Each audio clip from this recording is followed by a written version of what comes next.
ओम शांति। आज प्यारे बाप दादा के अनमोल मधुर महावाक्य हैं 11 अगस्त 2025। आज की मुरली के सार में बाबा ने समय का ज्ञान देते हुए विकर्मों से बचने की विधि बताई। बाबा कहते हैं वर्ल्ड वॉर होंगी, दिन प्रतिदिन मनुष्यों को टच भी होता जाता है, तो उससे पहले तुम बच्चों को अपनी पढ़ाई से कर्मातीत अवस्था को प्राप्त करना है। इस समय तुम ब्राह्मण संप्रदाय हो, जो फिर जाकर देवी संप्रदाय बनते हो। इसलिए इस जन्म में देवी गुण धारण करने हैं और नंबर 1 देवी गुण है पवित्रता का। और साथ में पवित्रता की धारणा करने के लिए कहा कि सदा स्मृति रहे कि हम आदि सनातन देवी देवता धर्म वाले थे, चक्र खाकर आए हैं, अब फिर हमको वही बनना है। यह मीठी स्मृति आने से पवित्र बनने की हिम्मत आती है। स्मृति रहे पहले पहले हम क्या थे, अब फिर हम वही बनते हैं। तो बाबा कहे यह सब मीठी स्मृति आने से पवित्र बनना सहज हो जाता है। और कहा आत्मा के लिए ही कहा जाता है पाप आत्मा पुण्य आत्मा। आत्मा ही कर्म इंद्रियों से पाप कर्म करती है। अब विकर्मों से बचने के लिए बाबा कहे hear no evil, see no evil, talk no evil. सदा एक बाप से ही सुनना है। फिर स्मृति दिलाते कहा कि बच्चे अभी बाप दादा के सन्मुख बैठे हैं, तो बुद्धि में चलता होगा कि हम पतित पावन सर्व के सदगति दाता अपने बेहद के बाबा के सामने बैठे हैं। भल ब्रह्मा तन में शिव बाबा हैं, फिर भी हम याद उनको शिव बाबा को करते हैं। वह हमको स्वर्ग का मालिक बनाते हैं। यह स्मृति रहने से खुशी सदा बनी रहेंगी।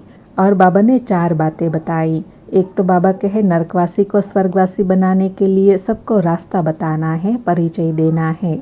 दूसरा एक बाप को याद करना है। तीसरा देवी गुण धारण करने हैं। और चौथा अपनी जांच करते रहना है। और आज भी बाबा ने संगम युग के पुरुषार्थ और स्थितियों के यादगार की स्मृति दिलाई कि जांच करने के लिए नारद का मिसाल देते हैं, अपने आप को पुरुषार्थ के आईने में देखना है। दूसरा कछुए का देते हैं, तो बाबा कहे तुम बच्चों को गृहस्थ व्यवहार में रहते, काम काज करते हुए बीच बीच में समय निकालकर सब विस्तार को समेटकर एकाग्र हो बैठ जाना है। तीसरा सर्प का मिसाल देते हैं, सहज देह से न्यारा और देह में आने का अभ्यास करना है। और चौथा भ्रमरी का मिसाल, अनेक आत्माओं को बाप का परिचय दे, ज्ञान के पंख देकर उनको भी उड़ने लायक पावन बनने का रास्ता बताना है। तो बाबा कहे इस समय जो तुम प्रैक्टिकल करते हो संगम युग पर, यह सब उसका ही गायन है। फिर बाबा कहे तुम स्टूडेंट हो ना, तो तुम बच्चों को सारा दिन बुद्धि में इन्हीं बातों का चिंतन चलना चाहिए। उस पढ़ाई में तो कितना किताब आदि होता है, हर एक क्लास में नई नई किताबें होती हैं। इसमें तो बाबा कहे कितना सहज है, एक ही बात है, एक ही पढ़ाई है, एक ही श्रीमत है, सिर्फ ज्ञान का विचार सागर मंथन चलता रहे। फिर स्मृति दिलाई कि तुम ईश्वरीय औलाद बने हो। ईश्वर परमात्मा बैठ तुमको शिक्षा देते हैं। यह सुप्रीम बाप भी है, सुप्रीम टीचर भी है, सुप्रीम गुरु भी है। हम उनकी मत पर सब मनुष्य श्रेष्ठ बनते हैं। वह आकर मुक्ति जीवन मुक्ति का वर्षा देते हैं, दोनों श्रेष्ठ हैं। अब हम अपने घर जाएंगे, फिर पवित्र आत्माएं आकर राज्य करेंगी। यह चक्र फिरता रहता है। इसको ही स्वदर्शन चक्र कहा जाता है। और अंडरलाइन कराते हुए कहा कि बाप कहते हैं तुम्हारा यह ज्ञान का स्वदर्शन चक्र चलता रहना चाहिए, रुकना नहीं चाहिए।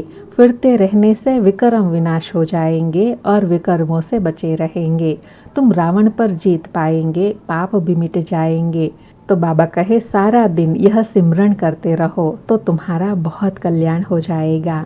और विशेष कहा कि बाप की याद के साथ साथ घर की भी याद जरूर चाहिए, क्योंकि अब वापस घर जाना है। घर परम धाम में ही बाप को याद करना है। भल तुम जानते हो ब्रह्मा तन में शिव बाबा आकर हमको सुनाते हैं, परंतु फिर भी बुद्धि परम धाम स्वीट होम से टूटनी नहीं चाहिए।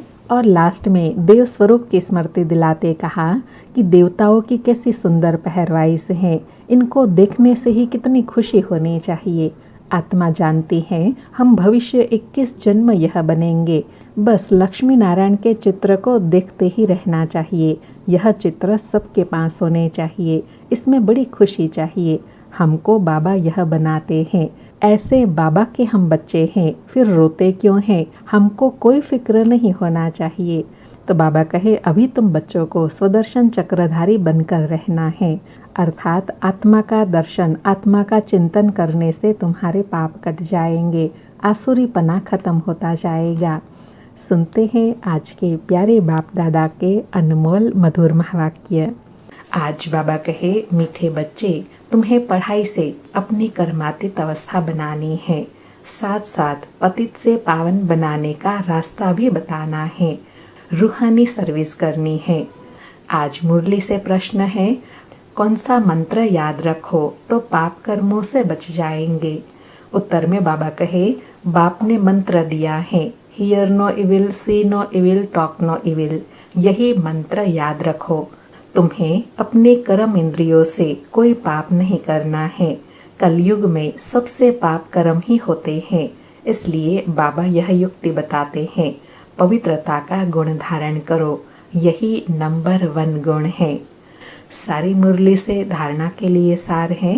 पहला पॉइंट, अंदर से आसुरी पने को समाप्त करने के लिए चलते फिरते सुदर्शन चक्रधारी होकर रहना है, सारा चक्र स्मृति में लाना है। दूसरा पॉइंट, बाप की याद के साथ साथ बुद्धि परमधाम घर में भी लगी रहे। बाप ने जो स्मृति दिलाई है उसका सिमरण कर अपना कल्याण करना है। आज प्यारे सतगुरु का वरदान है, सर्वगुण संपन्न बनने के साथ साथ किसी एक विशेषता में विशेष प्रभावशाली भव। सर्वगुण संपन्न बनने के साथ साथ किसी एक विशेषता में विशेष प्रभावशाली भव। स्पष्टीकरण है, जैसे डॉक्टर्स जनरल बीमारियों की नॉलेज तो रखते ही है, लेकिन साथ साथ किसी बात में विशेष नॉलेज में नामी ग्रामी हो जाते हैं, अर्थात स्पेशलाइज करते हैं। ऐसे आप बच्चों को सर्वगुण संपन्न तो बनना ही है, फिर भी एक विशेषता को विशेष रूप से अनुभव में लाते, सेवा में लाते आगे बढ़ते चलो।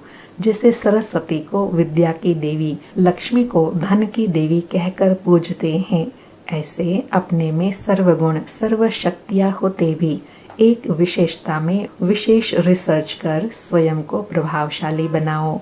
आज विशेष बाबा ने स्पेशलाइजेशन करने के लिए कहा, कोई एक विशेष गुण में स्पेशलिटी होनी चाहिए जिसमें अपनी उन्नति करे और सर्व की सेवा हो। आज का स्लोगन है, विकारों रूपी सांपों को सहज योग की शैया बना दो तो सदा निश्चिंत रहेंगे। विकारों रूपी सांपों को सहज योग की शैया बना दो तो सदा निश्चिंत रहेंगे। अच्छा, मीठे मीठे सिकेलधे बच्चों प्रति माता पिता बाप दादा का याद प्यार और गुड मॉर्निंग।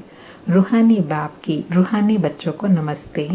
हम रूहानी बच्चों की रूहानी माता पिता बाप दादा को याद प्यार गुड मॉर्निंग और नमस्ते नमस्ते। आज के अव्यक्त इशारे हैं, सहज योगी बनना है तो परमात्मा प्यार के अनुभवी बनो।